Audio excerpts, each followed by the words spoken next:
So I know with DC Comics and everything, everyone's going to be talking about the Snyder Cut, which does look cool. But I haven't seen the Snyder Cut yet, so. But the one thing I will have to talk about is the movie that to everyone else is probably old by this point, but I just seen it. Wonder Woman 1984. Now, this was another one of the movies that was supposed to be released on the big screen, the ninth film in the DC Extended Universe, but then, of course, the pandemic happened and theatres shut down, so it was eventually pushed to streaming services. And it seemed that while the first film is considered one of the greats and high points of the DCEU, Wonder Woman 1984 seemingly got ripped apart by critics and fans. Like, they pretty much had nothing good to say about it. And watching the film through, I agree it has problems, but I also think it's kind of cool. This is a film where I think the first hour is a little bit of a drag, a little bit overly sentimental and a bit schmaltzy, but once you get past the first hour, I think this one is actually a pretty good film. So Diana Prince, played once again by Gal Gadot, is it's 1984 and she is now working at the Smithsonian, and she ends up befriending a another person who works at the Smithsonian, a geologist and cryptozoologist named Barbara Ann Minerva, played by Kristen Wiig. And while Barbara is kind of unsure of herself and is often tripping over her words when talking to Diana, the two do end up with a nice kind of friendship. But the other person we meet in this film is Maxwell Lord, the kind of big villain of the piece, and is played by actor Pedro Pascal. Now, Maxwell Lord is a failing oil tycoon. Like, he's built himself up as this great man, the great man of the 80s, and basically he's on his last legs, he's got problems. However, when an artifact gets shipped to the Smithsonian called the Dreamstone, Barbara ends up kind of looking at it and examining it, and Diana, Barbara, and Maxwell Lord end up using it in different ways. Barbara ends up making a wish through the Dreamstone that she could be more like Diana, kind of more confident in herself. People would notice her more, which is nice to see. It's typical kind of 80s film where someone makes a wish and then stuff kind of happens to them over time. Now, Diana unintentionally uses it wishing that she could see her old lover Steve Trevor again, which results in her seeing one particular man as as her lover Steve Trevor, played once again by Chris Pine. Now, when the trailer was coming out for this and it was showing that Chris Pine was coming back, it was a little odd given that he died in the previous film, so we were all kind of curious to see how this was going to happen. But essentially, his thanks to the Dreamstone, his consciousness ends up inhabiting the body of this man who he only sees when he looks in the mirror. So this man still technically exists, but his body is currently being taken over by Steve Trevor, and we now see him as Chris Pine, which is it's nice that he came back, although the explanation of it is a little odd. And Maxwell Lord, upon finding the Dreamstone, is essentially asked to become the Dreamstone, to kind of become that power, which gives him the power to grant anyone any wish that they have, but as with all of these things, as with the monkey's paw and everything, it comes with a price. Now, in terms of Diana, with her dream of, or her wish of reuniting with Steve Trevor, she gets to see Steve Trevor again, but it also does diminish some of her power as Wonder Woman. Barbara Ann Minerva, upon using it to become more confident, she does become more confident, but then she gradually kind of loses more and more of her humanity over time. And when Maxwell Lord asked to become the Dreamstone, he has the power to grant any wish, but he also takes things from people, and as a result of which his organs and his body is failing throughout most of the film.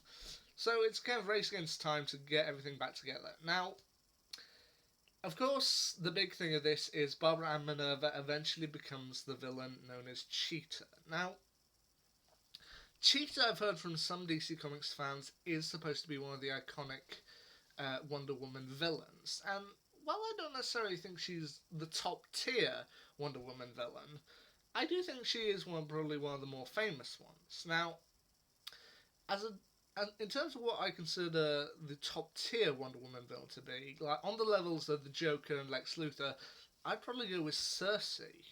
But they might be saving her up for a future film. Might be saving her up for the third film, which would be cool to see. But Cheetah, I can definitely agree, is up there with the likes of uh, kind of with the likes of Darkseid and the Penguin, and definitely one of the more famous Wonder Woman villains.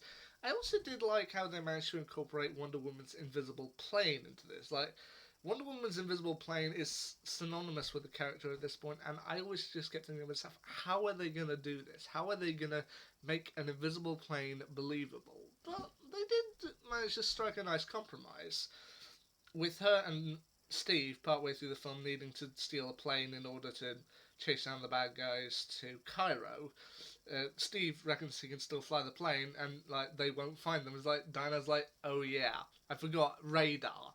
Like they're gonna see us whatever we do." So like, wait a minute, I've got an idea, and she manages to use power of hers to turn the plane invisible. Now, while I think this is a little bit far fetched, I do like the nod to the invisible plane. Her managing to turn just an ordinary plane, an ordinary fighter plane, invisible to create the invisible jet. That's fair enough. I also did like how the film managed to address whether Wonder Woman can fly, because this I've seen people juggle about this. Some people, sometimes in the comics, Wonder Woman can fly, sometimes she can't. So it was nice to see that she can actually fly with this one. She doesn't throughout most of the film, just on her own, but then again, once she gives up Steve Trevor properly, she does kind of gain that ability once again. As I said, the film does get better after the first hour. I did think that during the first hour, Barbara's nervousness and the reunion between uh, Diana and Steve was a little bit schmaltzy, but once it passed the 1 hour mark, the film was great. And it does have some great action scenes. I mean, the car chase through Cairo, that's probably one of the highlights of the film. Just to see them on the road with Diana doing what she does, fighting against the bad guys, and trying to keep up with Maxwell Lord. I mean, it's great to see. Honestly, I didn't recognise Pedro Pascal in this, which probably is the mark of a good actor if you can't tell it's them. I mean, the last time I remember seeing Pedro Pascal, I know he has appeared recently as the Mandalorian.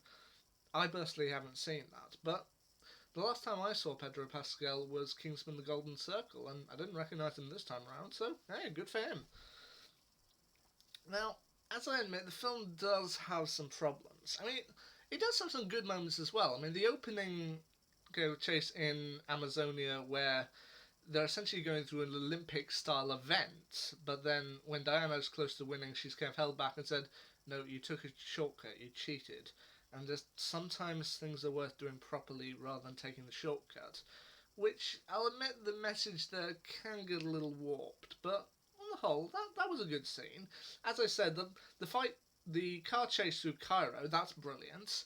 The kind of first kind of scene in the mall where in the 80s mall where she's trying to stop a group of robbers. That's pretty cool.